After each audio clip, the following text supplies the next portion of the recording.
ini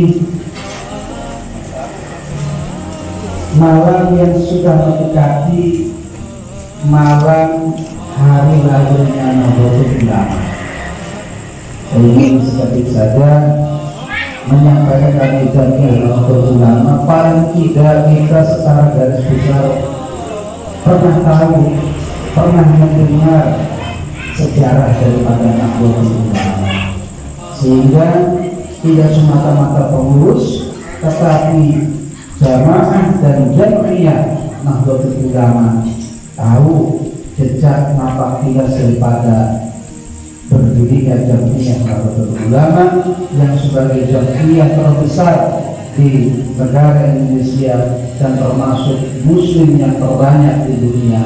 Ada sesuatu yang menjadi kebanggaan, tetapi tidak semuanya kuantitas ini menjadi kebanggaan, tapi harus pada esensi kualitas seorang Nahdlatul Ulama, muslim yang muslim yang memang mengetahui, mengerti tentang keislaman kita dan mengerti tentang baju organisasi kita. Bapak di sekalian yang hormati, ada kaidah di dalam Nahdlatul Ulama itu adalah al-muhafadzah al-qadhiyyus shalih wal hasbu bil jami'i asbah. Ini yang saat ini dipertahankan dari mulai zaman dulu. NU mempertahankan itu, diteruskan dididik oleh wali-wali songo juga melahirkan kaidah. Apa yang pertama adalah muqaddar al-qadhiyyus shalih. Jam'iyah Nahdlatul Ulama akan terus berusaha istiqomah mempertahankan tradisi-tradisi lama, tradisi-tradisi orang tua dulu. Kalau Sunan Giri ada yang namanya itu Wong Sekate, Sunan Kalijaga dakwahnya dengan layar itu bentuk muhafadzah ala qadhiyyus shalih. Jadi tradisi orang Indonesia yang menggunakan media kearifan lokal ini dipertahankan sebagai kearifan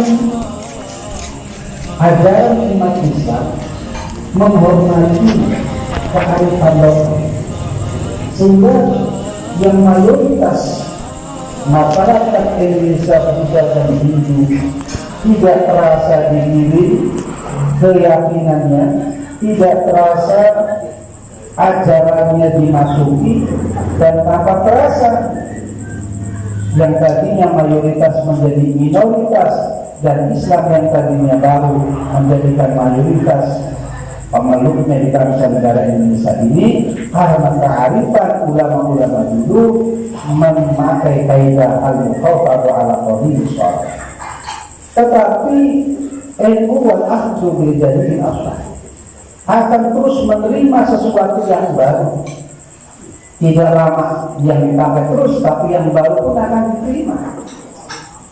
Perubahan-perubahan itu akan diterima karena memang tidak bisa ditunggu, zaman ini akan berubah, paradigmanya juga akan berubah, sehingga NU mau tidak mau harus menerima sesuatu yang baru, tetapi difilter, disaring dengan kaidah-kaidah Ahlussunnah wal Jamaah Nahdlatul Ulama. Kedua, ini mempertahankan tradisi lama dan mengambil kaidah yang baru, sehingga NU semakin tua usianya, semakin diminati, semakin banyak dan semakin diterima di masyarakat dunia. Karena selalu membuka diri, tidak menutup diri dengan perkembangan-perkembangan yang ada. Jangan sekalian hormati, sehingga jamaah dan jam'iyah sebab ada dua, ada jamaah, ada jam'iyah. Kalau jam'iyah berarti secara struktural, kalau jamaah berarti umat pengeluknya, umat pengikut ajarannya. Nah, kita itu ada dua. Kalau kultur berarti jamaah NU, kalau pengurus berarti jam'iyahnya NU. Nah, kita masyarakat Rogong Wetan khususnya kedua-duanya ini berjalan.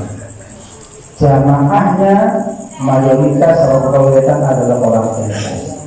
Dengan kaidah-kaidah, dengan tradisi-tradisi, dengan ajaran-ajaran yang selalu kita lakukan dalam kehidupan sehari-hari, itu adalah akidah, agama, ajaran yang dititipkan oleh para ulama, para kiai, para santri, diteruskan oleh generasi-generasi selanjutnya agar supaya kaidah ini dilestarikan. Tidak terasa Nahdlatul Ulama tahun ini sudah berumur 99 tahun secara hijriah. Karena harta NU itu yang ditetapkan dalam Muktamar 33 di Jombang 2015 ini berdasarkan dengan tahun hijriah, yaitu 16 Rajab sebagai hari lahir Nahdlatul Ulama. Tetapi kalau diperingati secara masyarakat tidak apa-apa, silakan saja.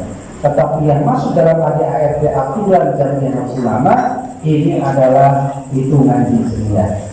Kalau malam ini berada tanggal 15, ada yang menanggal 16, maka besok malam atau lusa itu adalah hari lahir Jamiah Ulama tanggal 16 Rajab 1344 Hijriah. Bertepatan dengan tanggal 31 Januari 1926 Masehi. Jadi sudah 99, sudah tua, hampir 1 abad. Terus sekalian menghormati, Jamiah ini semakin hari semakin diterima. Karena dulu perkembangan NU dari awal ini kepada Jawa Timur dan Madura. Tahun 1920 sekalian, ketika bangsa dan negara ini terjajah oleh kolonial Belanda, maka semua komponen bangsa ini berjuang mati-matian untuk supaya negara ini merdeka. Jadi dia Muslim yang berjuang, tokoh-tokoh nasional itu berjuang, petani berjuang, semua dia berjuang agar bangsa ini merdeka. Tapi satu persatu runtuh. Dari mulai zaman kerajaan-kerajaan ini runtuh, tidak bisa bangsa ini merdeka. Sehingga para ulama, para kiai prihatin dengan keadaan seperti ini. Maka tahun 1920 ada 66 ulama berkumpul di Surabaya, senusantara, agar supaya bagaimana bangsa ini bisa merdeka. Salah satunya menyadari bahwa perjuangan secara vertikal ini akan berubah. Jadi harus mau tidak mau harus bersatu menjadi kekuatan untuk melawan kolonial. Caranya membuat organisasi. Tahun itu banyak yang menggagas dibikin namanya Nahdlatul Tujjar, kebangkitan para pedagang Islam. Karena menganggap kalau ini ekonomi tidak dikuasai, maka akan terus-terusan bangsa ini akan tertindas. Ternyata Belanda tahu persis gerakan daripada Nahdlatul Tujjar. Semakin kuat kekuatan kolonial ini untuk mengurus hasil karya bangsa Indonesia, dimonopoli harganya tidak bisa melawan dengan perdagangan. Mereka menguasai mulai dari Tanjung Perak sampai Tanjung Priuk, ini tidak bisa. Balik lagi organisasi namanya Nahdlatul Wathon, kebangkitan negara. Ini lebih lagi diinfus oleh penjajah. Belum apa-apa sudah ditangkap tokoh-tokohnya. Akhirnya para tokoh nasionalis dan para ulama minta saran pendapat kepada tokoh yang pada waktu itu adalah ulama yang memiliki khawarij, memiliki keistimewaan dan siwaknya sangat terbuka dengan Allah Subhanahu wa Ta'ala, yaitu Bakhalil bin Abdullah Tukang Al-Asmani. Jadi 66 ulama ini ingin soal tapi nggak berani. Akhirnya mengutus beberapa kiai yang mewakili 66 kiai ini datang ke Bangkalan untuk minta doa dan saran akan dibentuk suatu jamiah keagamaan di negara ini. Soalnya ke sana dipimpin oleh salah satu kiai yang dianggap mentalnya berani mengatakan Baholil, yaitu adalah Kiai Haji Muntaha. Haji Muntaha dengan teman-teman soal kepada Baholil. Ini dari dulu sudah terkenal Baholil itu Basuhan. Jadi tahu apa isi dan pikiran manusia, sehingga sebelum masuk ke dalamnya Baholil ini manggil santrinya namanya Hasbi, kalau bahasa kita sampaikan kepada kamu belum waktunya untuk membuat organisasi keagamaan. Padahal kamu belum ngomong, masuk ke dalamnya juga belum, ke dalamnya ataupun keluar kamu membangun. Tapi sampaikan oleh santrinya bahwa belum waktunya untuk membuat jamiah mewakili bangsa negara. Akhirnya pulang Pak, pulang ke masing-masing daerah. Kenapa demikian? Karena ada dua kegalauan pada waktu itu. Yang pertama kegalauan tentang bangsa negara sendiri yang berdaya. Yang kedua 1920 kegalauan di negara Jazirah Arab, di Hijaz, itu pengimbangnya kerajaan Saudi dikuasai oleh Wahabi pada waktu itu dengan konfederasi dengan Barat dan Inggris, sehingga ulama-ulama sufi digulung habis-habisan. Tahun 20 banyak kiai kita, putra-putra kita di Indonesia itu yang ngomong di sana. Di antara Mbah Maksum, Mbah Zubair, Mbah Wahab. Ketika isu seperti itu, maka bergegas kiai-kiai kita yang mondok di sana, karena dulu yang mondok di Arab itu sudah titelnya kiai. Jadi di Arab orang Indonesia itu sangat terhormat. Syekh Nawawi Al-Bantani, Syekh Yasin, dari Sangka, semua menjadi imam yang besar di Masjidil Haram, menjadi ahli fatwa di Arab Saudi. Terhormat Indonesia, beda dengan sekarang. Sekarang kesana kan jadi PKI. Kalau dulu jadi tokoh Indonesia itu sangat dihormati, sangat dihormati. Ketika ini kisruh, maka disinyalir bahwa paham-paham ahli sunnah akan dirusuh habis-habisan. Makanya Mbak Zubair, Mbak Maksum, Mbak Khalil, Mbak Wahab membawa kitab-kitab yang waktu itu dikaji di Arab.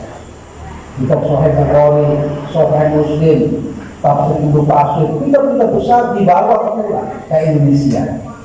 Karena apa? Ini akan dibakar habis-habisan, karena pahamnya akan berbeda. Jadi ulama-ulama Indonesia membawa kitab yang masih asli pada waktu itu, belum ada perubahan apa-apa, dibawa ke Indonesia, diamankan. Sehingga sampai saat ini Sahih Bukhari di Indonesia itu Sahih Bukhari yang asli. Tapi saya dengan sama, ini dari penelitian yang sudah ditemukan kurang lebih 36 kitab yang isinya sudah dirubah, termasuk Tahtir Sawi, termasuk Ad-Darnawawi. Jadi cetakan-cetakan sekarang yang tidak berpihak kepada pemahaman-pemahaman mereka akan dinukil, akan dirubah.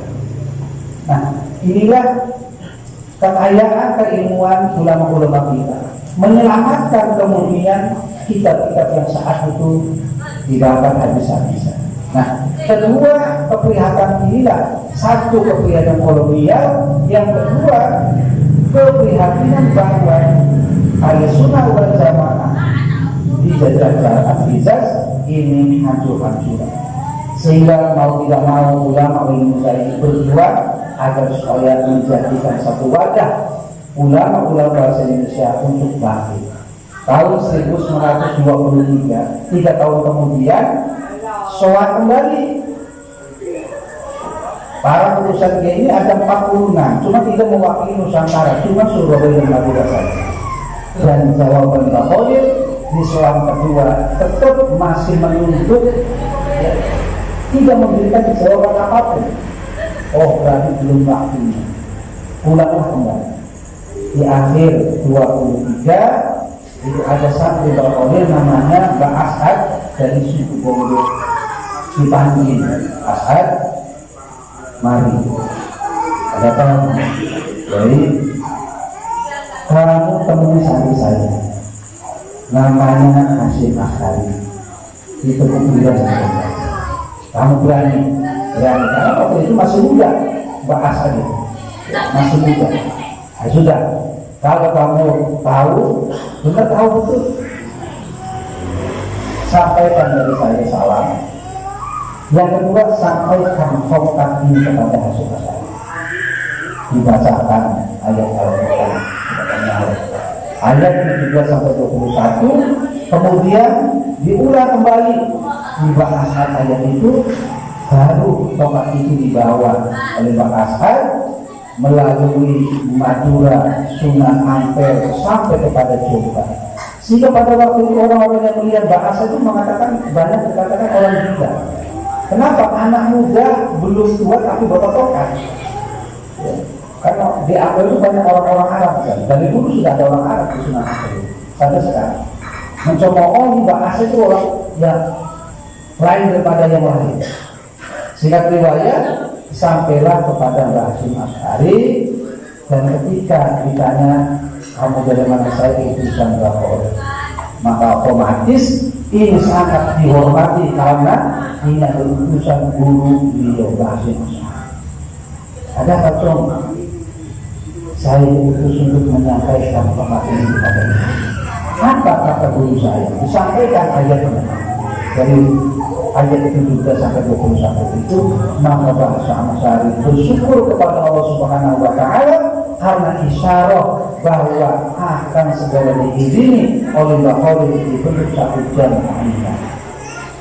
1923 Pak As'ad kembali, kemudian mengumpulkan bahasa Asy'ari ulama-ulama seluruh Nusantara di Surabaya tahun 1923, bahwa ini sudah ada sinyalemen baik dari Bapak sudah mendapatkan restu segera untuk jamiah.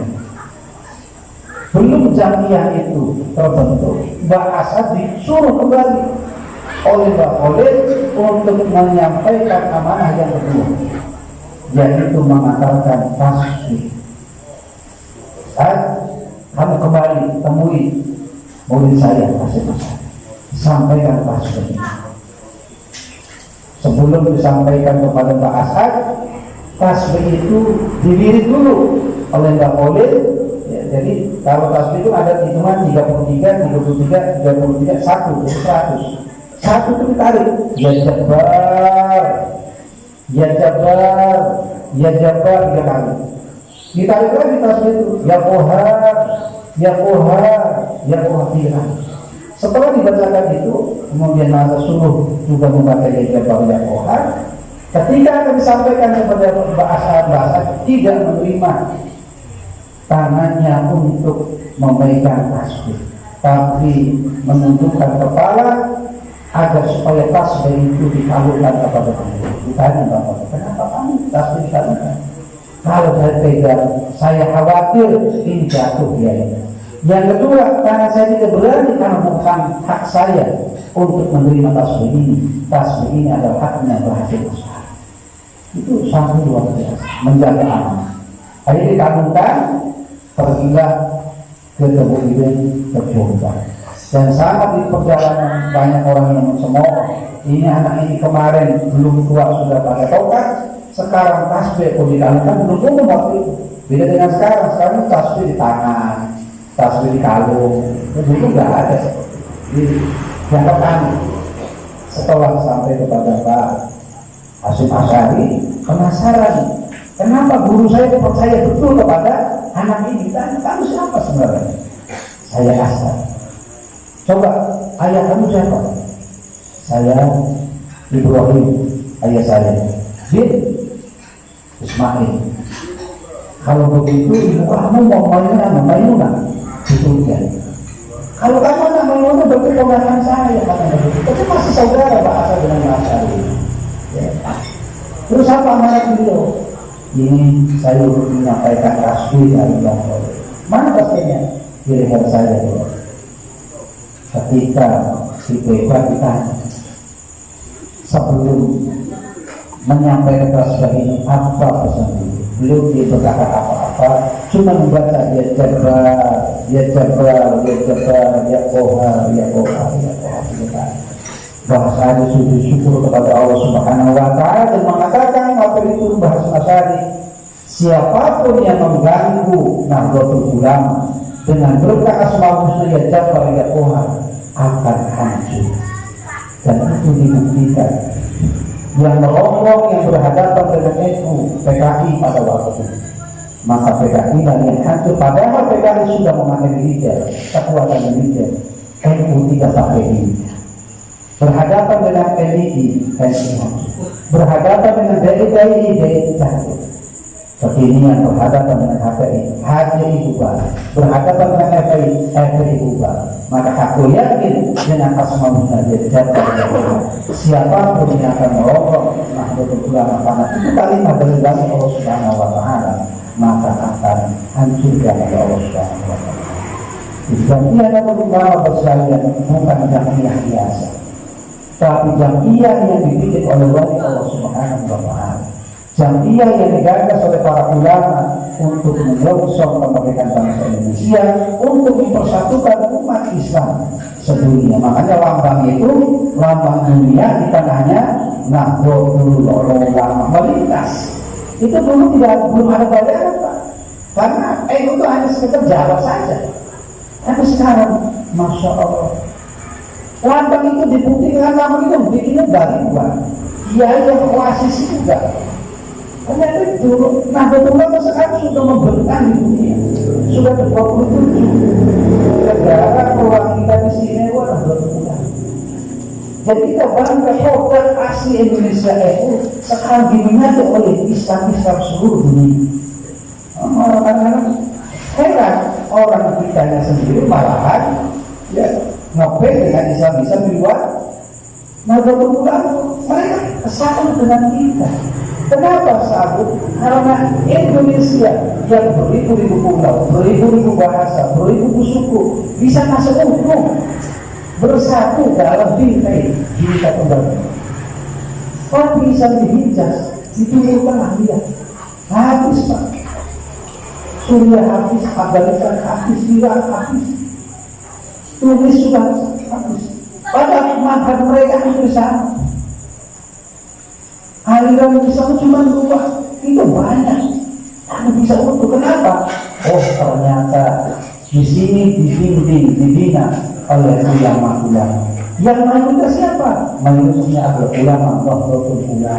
Nah, konsep ini menjadikan konsep yang tadi adalah mempertahankan kaidah yang lama. Kemudian yang kedua, tetap membuka diri menerima yang baru, tetapi harus difilter, harus disaring dengan benar, sehingga sifat-sifat tasamu, tawazun, tasamu, toleran kita itu sangat besar. Tidak mudah mengkafirkan orang, tidak mudah membid'ahkan orang, tetapi kita tahu persis bahwa ajaran itu banyak, paham itu banyak, yang dipegang oleh kita satu saja. Tadi kita jalurnya adalah Jamiah Ahli Sunnah wal Jamaah An-Nahdliyah. Insya Allah kalau ulama-ulama yang masih tetap istiqomah menjaga kaidah-kaidah ajaran Islam, maka bangsa Indonesia itu tetap utuh, NKRI tetap bersatu, dan mudah-mudahan kita semua yang menjadi jamiah dan jamaah Nahdlatul Ulama kita mendapatkan berkah dari para wali-walinya Allah, ulama-ulamanya Allah, dari guru-guru kita, sehingga nanti Zumaro di akhirat kita bolong-bolong diri oleh pemimpin-pemimpin umat kita, ulama-ulama kita, soal kepada baginda Rasulullah Sallallahu Alaihi Wasallam, diajak masuk surganya Allah Subhanahu Wa Taala. Amin ya Allah ya Rabbal Alamin. Baru sekali yang ini saja yang dapat saya sampaikan sebagai wahana kita dalam rangka milad ataupun harlah Nahdlatul Ulama yang nanti dua hari lagi adalah haul kita yang 99 tahun. Tentu satu abad adalah perjalanan yang tidak sebentar, satu abad adalah perjalanan yang tidak mudah, tetapi semakin diminati, semakin makmur, semakin diterima oleh masyarakat Indonesia dunia, membuktikan bahwa Nahdlatul Ulama ini diterima oleh masyarakat dunia. Dan sekali lagi, mudah-mudahan kita semua menjadikan diri kita jadi santri-santrinya para ulama, lebih-lebih diakui sebagai santrinya Bahasul Asy'ari. Amin ya Allah ya Rabbal Alamin. Allahul muwaffiq ila aqwamit thoriq wa bikum assalamu alaikum warahmatullahi wabarakatuh. Waalaikumsalam warahmatullahi wabarakatuh.